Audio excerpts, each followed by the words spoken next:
Hello guys, সবাই কেমন আছো? আশা করি তোমরা সবাই ভালো আছো। দেবাঞ্জন দাস ব্লগসে তোমাদের সবাইকে স্বাগত জানাই। তো আজ সকালবেলায় মার বাড়ি থেকে বেরিয়েছিলাম, কানলা গিয়েছিলাম, প্রাইভেট ছিল। তো প্রাইভেট থেকে এইমাত্র বাড়ি ফিরলাম। এখনও এইখানে ব্যাগ রাখলাম, এইমাত্র ব্যাগ ট্যাগ রাখলাম, জামা প্যান্ট ছাড়লাম। ঠিক আছে, তো এবার চান করবো। আগে ফ্রেশ হয়নি, ঠিক আছে? ঘেমে টেমে গেছি, চুল ফুল দেখছো তো ঘেমে গেছে সব। আগে ফ্রেশ হয়নি, তারপর ফ্রেশ ট্রেশ হয়ে তারপর ভাত চাপাবো। ঠিক আছে, তখন আবার ভিডিওটা আবার চালু করবো। ঠিক আছে, চলো। ভাত আর বেশি কিছু করবো না, যে ভাত, আলু ভাতে আর ডিম সেদ্ধ, ব্যাস। এটাই খাবার, হোক বেশি। চান করার সময় আর পাইনি কো। আগে এই চালটা ধুয়ে নিয়েছি, তো এখন হাঁড়িতে দিয়ে দেবো। এই হাঁড়ির মধ্যে জলটা ফুটতে দিয়েছি। ঠিক আছে, ভাতটা হয়ে যাক, ভাতটা বসিয়ে দিয়ে তারপর চান করতে যাবো। আর এখানে আলু কাটবো, কাটা নেই আলু ভাতের জন্য। ঠিক আছে, তো আমি চালটা দিয়ে দিই হাঁড়িতে এখন। তো এখন আলুগুলো ধুয়ে নিয়ে চলে এসেছি। ঠিক আছে, এখন আলুগুলো হাঁড়িতে একে একে দিয়ে দেবো।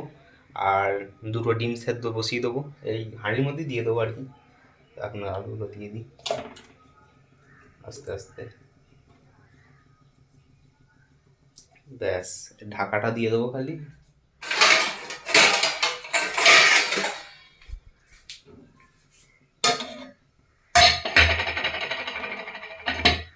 এই ডিম দুটো ভালো করে ধুয়ে নিয়েছি, ভালো করে ধুয়ে নিয়ে এই হাঁড়ির মধ্যে দিয়ে দিলাম। এখন সেদ্ধ হোক, আলু ভাতে ভাত আর ডিম সেদ্ধ, আবার কি একার জন্য যথেষ্ট। ঢাকাটা দিয়ে দিলাম, চল এবার বাইরে। এবার চানটা করে নেবো। এই ভাতটা বসিয়ে দিলাম, এবার চানটা করে নেবো। এখন ভাতটা হোক, চানটা করে নিয়ে আবার যাব, দিয়ে নুন তেল দিয়ে আলু ভাতাটা মাখবো, তারপরে ডিমটা ছাড়াবো। চালটা হাঁড়িতে অনেকক্ষণ দিয়েছি, তো দেখি একবার চালটা কতটা ফুটলো। না, আর একটু হবে, বুঝলেন? আর 1 ফুট হলেই মোটামুটি ভাত কমপ্লিট হয়ে যাবে। ঠিক আছে, আর 1 ফুট হোক। তো এইমাত্র চান টান করে চলে এলাম। এখন ভদ্র বাচ্চার মতো চুলটা আঁইড়ে নিই, ভদ্র বাচ্চার মতো চুলটা আঁইড়ে নিলাম। এবার ভাতটা বাড়বো আর ডিমটা ছাড়াবো। ঠিক আছে, চলো। একদম দেখছো, দিন দিন গ্ল্যামারটাও বেড়ে যাচ্ছে। তো বন্ধুরা, এখন আলু ভাতাটা মাখছি। ঠিক আছে, এই সর্ষের তেল দিলাম অল্প করে, ব্যাস ব্যাস ব্যাস। আচ্ছা, কাঁচা পেঁয়াজ,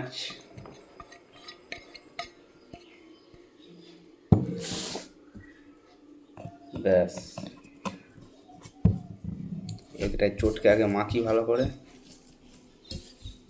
লঙ্কাটা শেষ হয়ে গেছে, বুঝলে তো। আর বাড়ি ছিলাম না, না, সব লঙ্কাগুলো যেগুলো আছে ওগুলো সব শুকিয়ে গেছে। এটাই হচ্ছে সমস্যা।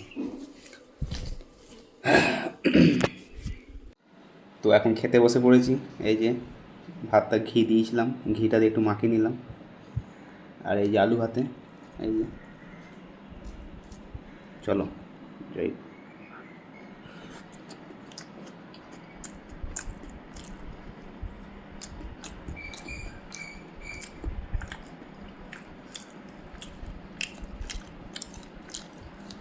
মাঝে মাঝে মশলা না দিয়েও খাবার খাওয়া যায়। ঠিক আছে, প্রত্যেক দিন যে রান্নায় মশলা দিতে হবে এমন কোনো মানে নেই, সেদ্ধ সাদ্ধা করেও খাওয়া যায়, হেভি লাগে খেতে।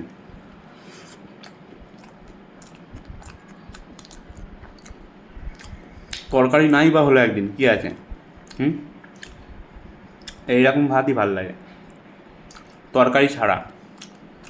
একটু ডাল ভাতে, হুম, এইগুলো ভাল লাগে। ঠিক আছে বন্ধুরা, চলো খেয়ে নিই। বাই, সবাই ভালো থেকো, সুস্থ থেকো।